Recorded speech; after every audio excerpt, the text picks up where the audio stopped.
Sony FX30 video. Cool.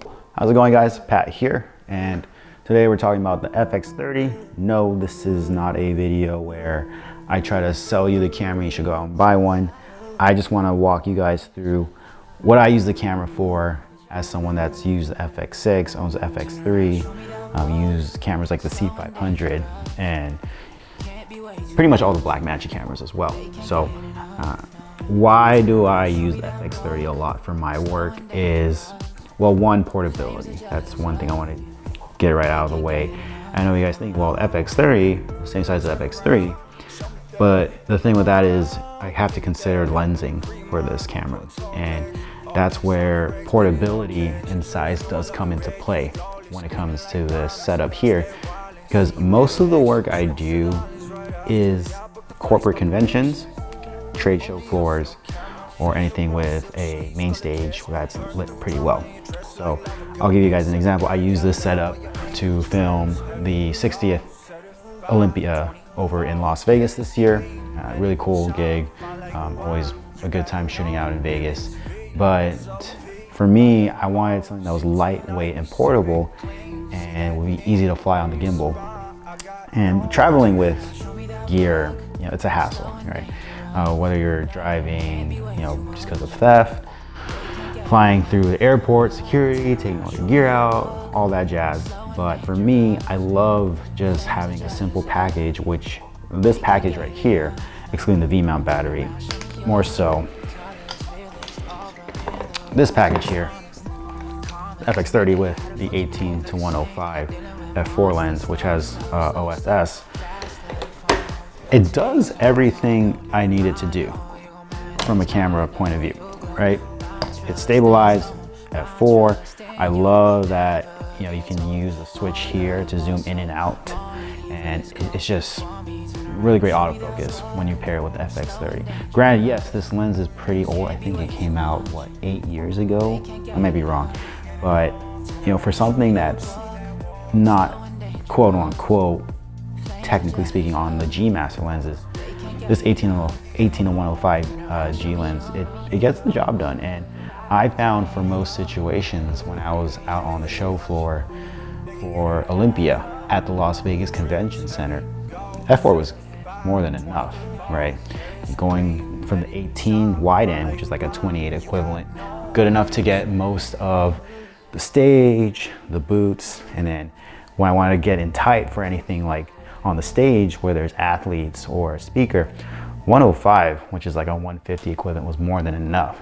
So kind of just want to show you guys what's possible with quote unquote APS-C or Super 35. Like I said, I agree that gear doesn't matter. But it also goes back to, you got to pick the right tool for the right job. I mean, for me, it's like golf. You're not going to use a driver to hit a bunker shot, right? Maybe, unless you're like Tiger Woods. But point being, this is, it hits all the nails and checkpoints for me. I think what I also like about this camera is, you know, FX30 is, I think, what, 1,500? We're on that rebate deal right now at the time of making this video.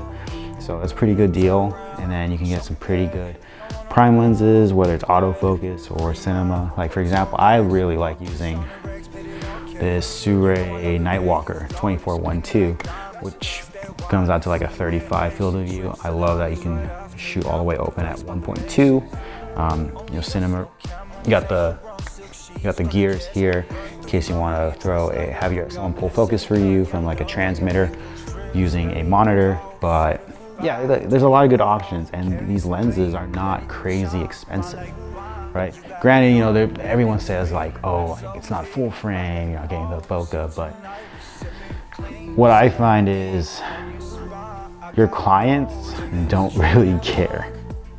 As long as you get the shot and it meets the boxes checked, cool.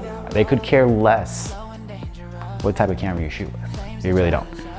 I think when they start caring is when they see the footage isn't looking good or it's like missing focus.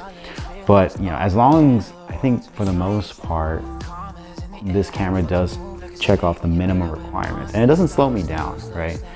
I don't have any issues with battery life.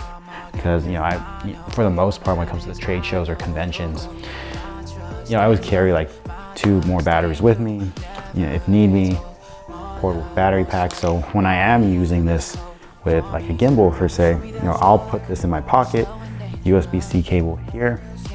I'm good on power really for most of the day.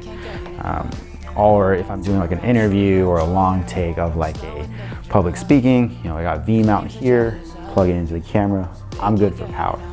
And even pushing it further, I could take my 96 watt MacBook charger, plug it into an AC out, and I'm still good for power. And most of the gigs, I want to just say this right off the bat, guys, I'm just handing off footage, right? They don't want me to shoot in log. For the most part, I'm shooting S-Cinetone, 4K 60, compressed, and that's it. I'm just handing off footage to them, and I'm just hitting the check marks if they want on that show floor or the convention whatsoever. So for me, that's why I really am digging the FX30 right now, because for the paying gigs, it gets the job done. But for creative work, which I've used to film dance videos, music, or even narrative work, that's where I would kind of throw on something like this Nightwalker lens on the FX30, and you get this really nice, dare I say it, cinematic look. And it looks great. It looks great out the box. Granted, yeah, I'm not shooting open gate like the Blackmagic Fixus or the 6K full frame, which I've shot short films on before. But for a general workhorse camera that's versatile, I really am a big fan of the FX30. Or not even just that, like even the suit. Like you look at all the major brands, Canon,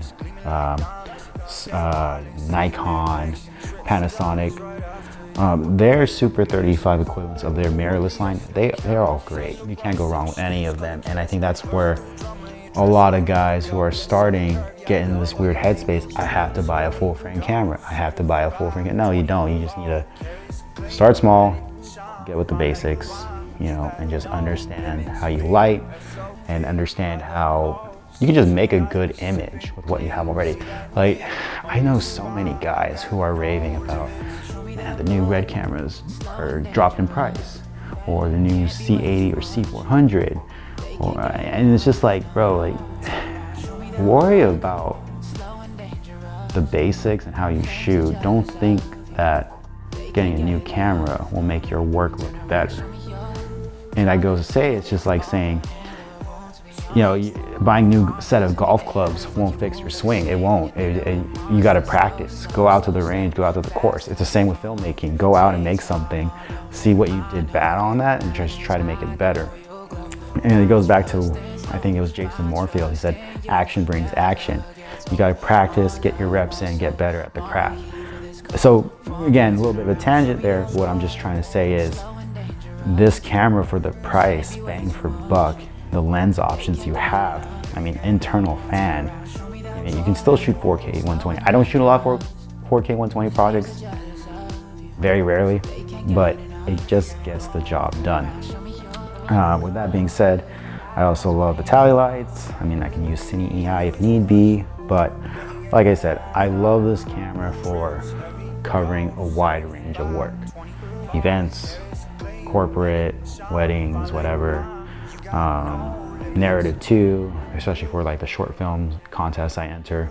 So yeah, this camera checks off a lot of things for me, whether it's being a DP, a cam op, covering a trade show floor. It just works.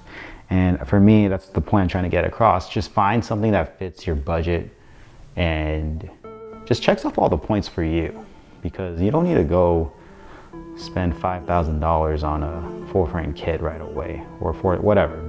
Like, I think what I'm just trying to say is, start small, then build your kit out slowly. Because don't get me wrong, I love my FX3, FX6, but I don't think you should go out and buy one right away, because you can get a really good kit for, dare I say, less than $2,500, and you'll be starting off at a good place. So anyway, that's pretty much why I really like the FX30. It's a great camera. It does everything I need for the type of work I do. Like I said, I do a lot of one-man band things for income, like trade shows or corporate interviews.